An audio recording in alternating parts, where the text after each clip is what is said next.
homes, where 7 News reporter Darren Curtis has been monitoring developments. Darren, has the river peaked?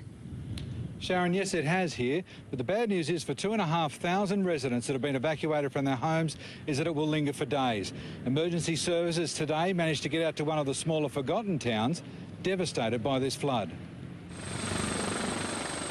Premier Anna Bligh took to the air to view Emerald,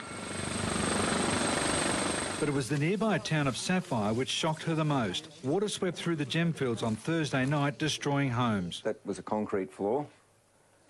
That was a fridge. That was the whole kitchen area. Not only temporary houses wrecked, but livelihoods as well for those who earn their money underground. There is going to be a lot of people here doing it tough for a lot longer than maybe understood. Back in Emerald, water still sits in homes. It could stay there for 4 more days. Frustration is growing. Parts of the dry shopping precinct are still closed because staff can't get to work and supplies have run out. Fish and chip shop's got no fish and no chips and, running out of bread. Schools in Emerald will remain closed for another 2 weeks. Evacuees will be sleeping in classrooms and families need time to remove the mess. We're going to try and set up centres for people to take kids to or families, clean up the houses. It will be an enormous job. The silt-laden water infiltrated every barrier. Officially, flood levels peaked just after midnight, just as 2 police officers were responding to a call for help on the outskirts of town. Their 4-wheel drive was washed into an irrigation channel. We were very anxious for a while there, but we got them out safely. 2 drunk men who went swimming have now been charged. Officers again entered the swirling water today, removing curious spectators from shopping centres. Don Ruckley has lived in the same home for 52 years. It's the first time he's been flooded.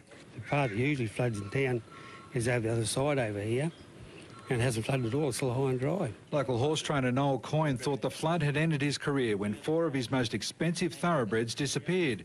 They were found a kilometre away. Pretty happy, yeah, seeing back. I was really worried, because I thought, if they'd gone through the fence, they could have cuts all over them, and it was a bit of a worry. Here in Emerald, the council says that 70 homes have been flood damaged, but as the recovery team start to move door to door, it's expected that number will rise. Sharon?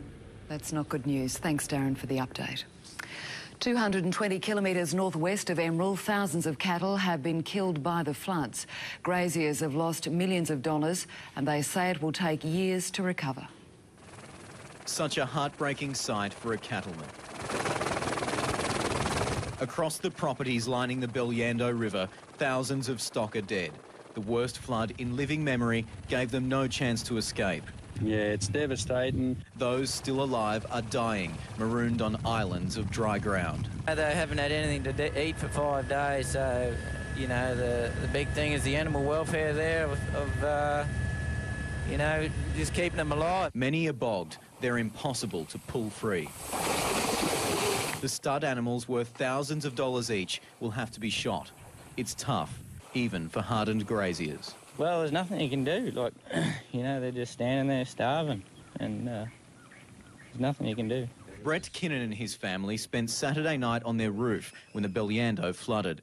He can clean out his house, but his 16,000-hectare property has been destroyed. About half his 4,000 cattle are dead. It's a disaster as far as our livestock goes, our livelihood, and it's going to not just take 1 week to get back to normal. Even when the water recedes, the problems here are only just beginning. Entire properties are now covered with mud. It's killed all the grass. There'll be nothing for cattle to eat for months. It'll cost some property owners up to $2 million. Entire bloodlines of valuable stud cattle have been lost. Hay is being delivered by helicopter. Already, the fighting spirit of the bush has kicked in. We'll survive, don't worry about that. It might take a few years, but we'll get back on track. On the Belyando River, Michael Best, 7 News.